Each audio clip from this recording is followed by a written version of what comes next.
Vocês viram ali na thumbnail da nossa live, a imagem representando a divisão entre os militares. Tem ali o Braga Neto e o Santos Cruz. Eu venho dizendo há muito tempo aqui. Este é um governo militar. É o governo mais militar dos governos militares que o Brasil já teve. Nem mesmo na ditadura militar haviam tantos militares no governo, nos altos escalões do governo. Portanto, o fracasso desse governo é um fracasso dos militares, mais um fracasso dos militares. E como era lá na época da ditadura, também há uma divisão entre os militares. Nós temos que entender algumas coisas para começar essa discussão. Por exemplo, o que são os militares dentro da estrutura do Estado liberal burguês? São os defensores dos interesses da classe dominante. Então, se o Estado é um instrumento da classe dominante para satisfação dos seus interesses, os militares são os leões de chácara desse Estado. Isso tem que ficar claro. Isso não significa que frações da classe dominante não tenham disputas e que não existam diferentes projetos para atender às diferentes frações da nossa burguesia. Os militares também estão dentro dessa lógica. Isso significa que existe sim, como existia lá na ditadura, aquela divisão clássica entre os legalistas e os linha dura, também existe hoje aquele grupo de militares que está mais interessado na sua participação no governo, no aumento das suas regalias, no aumento do poder, e tem outros militares que têm receio do que esse governo pode produzir para a própria imagem da instituição militar, no sentido de mantê-los como uma espécie de poder moderador da nossa república, algo que lhes cabe desde a Constituição de 88. Dito isso, eu quero introduzir o assunto aqui com algo que o general Francisco Mamed Brivo escreveu há cerca de um mês.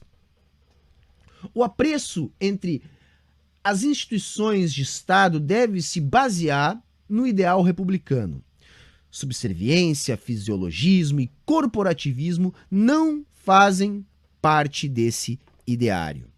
Então, o general Francisco Mamed se junta ao Santos Cruz e a Sérgio Ferrola, que são outros generais já críticos, pelo menos críticos de público do governo de Jair Bolsonaro. Entretanto, essa semana vieram à tona mais críticas. Agora, eu quero aqui destacar a crítica feita pelo coronel Marcelo Pimentel Jorge de Souza, que criticou não só Bolsonaro, mas, e sobretudo, os militares que o sustentam, que participaram de sua campanha, que participam de seu governo, mais especificamente na pessoa do ministro Pazuello, que é, inclusive, militar da ativa. Então ele escreve um texto intitulado O Logístico que não segue o manual, onde ele, primeiro, avacalha completamente com a administração de Pazuello. Então critica a forma como ele enfrenta a pandemia, criticou as suas ações que deveriam ter sido proativas, criticou o fato de haver um comprometimento com uma única vacina, algo que vai, inclusive, contra o próprio manual de logística dos militares, que prevê que os militares devem se antever aos problemas e se precaver, assim, criando alternativas caso aquela que eles estavam se baseando fracasse, enfim. O que essa rusga toda pode estar nos dizendo com essa rixa pública?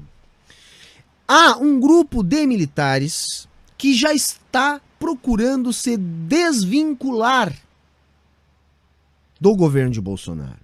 Porque vejam, gente, nós temos aí seguramente mais de 200 mil mortos, oficialmente quase 190 mil, e o Bolsonaro segue repetindo coisas absurdas. Tô nem aí, não tô preocupado com a vacina, não há pressa.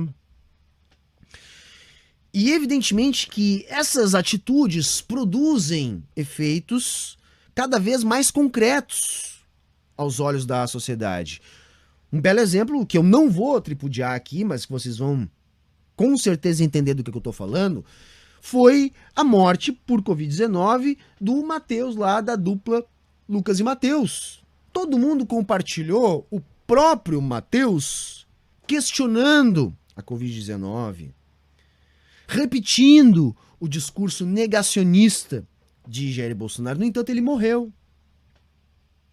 Há uma família que agora está destruída por um comportamento induzido pelo presidente. Na semana, no pronunciamento de Natal de Bolsonaro, ele inclusive teve a cara de pau de dizer que o Brasil é referência em combate à Covid-19, sendo que só se for em referência daquilo que não se deve fazer. 31 países já estão vacinando as suas populações. Nós não temos previsão. E há uma dúvida muito grande sobre os insumos necessários para realizar uma ampla campanha de vacinação quando isso for possível. Então reparem, tem um conjunto de coisas pressionando os militares. Por isso que alguns grupos já começam a buscar se desvincular do fracasso evidente que é o governo de Bolsonaro. O exército, inclusive, vem sendo cobrado por causa da fabricação de cloroquina. Aí ele vai lá e se defende com uma nota dizendo que está produzindo esperança para a população. Gente, a segunda onda, que nós já estamos nela, tem tudo para ser bastante mais aterrorizante que a primeira. Você aí que está me assistindo certamente ou já pegou Covid ou tem amigos e parentes que já pegaram. E, no entanto, não há nenhuma perspectiva de que a gente possa fazer algo diferente do que está sendo feito até agora. Vejam bem, gente. Não há alternativa para os pequenos comerciantes, para os trabalhadores autônomos, a não ser voltar ao trabalho e fazer de conta que a pandemia não está matando mais de 1.000 pessoas por dia. Não há alternativa. Então, se cortou o auxílio, não se criou nenhum plano de ajuda mais efetivo para esses pequenos e micro empresários, trabalhadores liberais e por aí vai. Então, não havendo nada nesse sentido, não há alternativa para essas pessoas a não ser ir para o abatedouro. E o que vai acontecer? O que pode acontecer nesse sentido? A única coisa óbvia, ou seja, as pessoas vão morrer. A gente vai morrer! Então fica uma pergunta no meio de tudo isso. Os militares serão cúmplices dessa tragédia? Certamente é disso que se trata. É isso que está em jogo. Bolsonaro, no meio de tudo isso, ainda está lá dizendo, olha, se não tiver voto impresso, podem esquecer as eleições. Quer dizer, há uma bomba, relógio, no colo dos militares e eles vão ter que lidar com isso. Porque vejam, na Câmara dos Deputados, tá, não há nenhum interesse em desconstituir Bolsonaro. Maia apenas está tirando o fedor do governo Bolsonaro e passando a boiada. Então não há. Por quê? Porque lá o interesse está domesticado pela classe dominante na luta de classes. Então a classe dominante tem, neste governo, uma janela de oportunidade para retroceder nas conquistas da classe trabalhadora e aumentar suas taxas de lucro. Então na Câmara dos Deputados não há nenhuma resistência ao projeto bolsonarista. No caso do STF, há uma imobilização produzida pelos militares. Quando as coisas começaram a chegar no STF, ficou evidente que há uma disputa entre frações da nossa classe dominante no interior da Suprema Corte. Aí nós temos que fazer um outro entendimento. Assim como nós tivemos que ter aquele entendimento que as Forças Armadas representam o leão de chácara da classe dominante no Estado, o STF também tem um papel parecido, que é também de defesa dos interesses da classe dominante.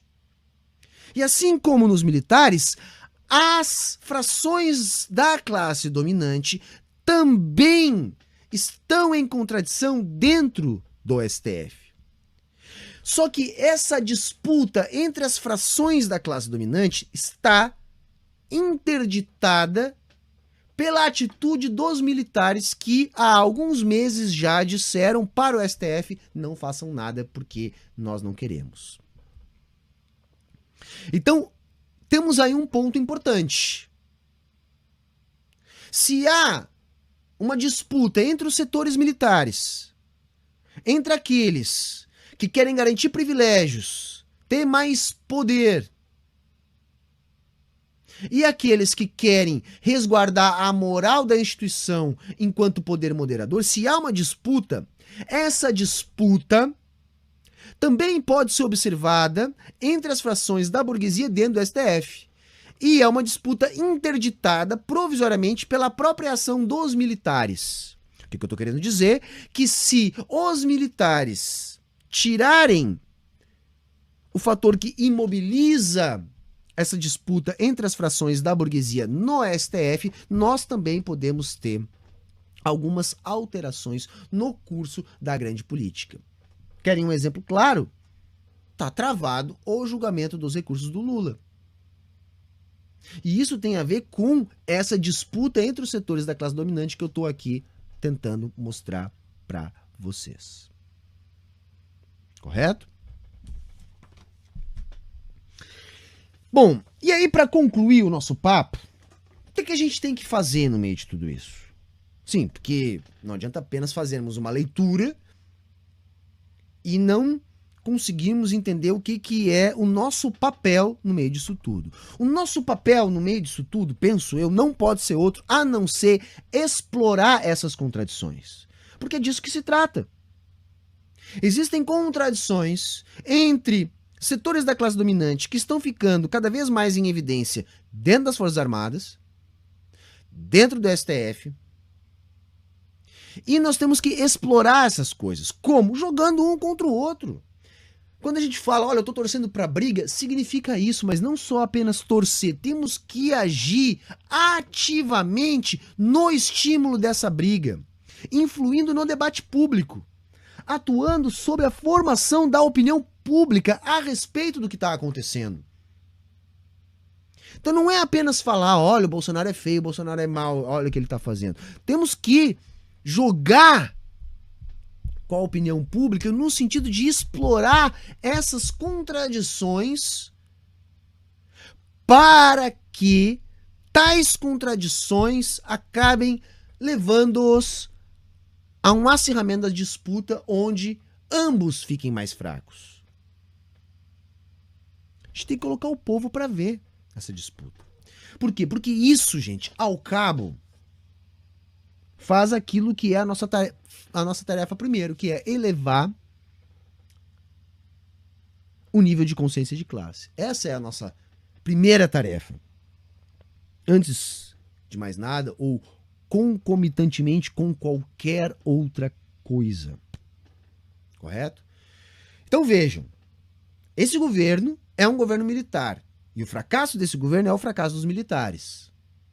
Esse impasse, que também tem um pouco de policial bom, policial mau, tem a ver, sobretudo, com a disputa interna entre frações da classe dominante. É a nossa classe trabalhadora cabe explorar essas contradições para se aproveitar, para elevar o nível de consciência de classe. Beleza?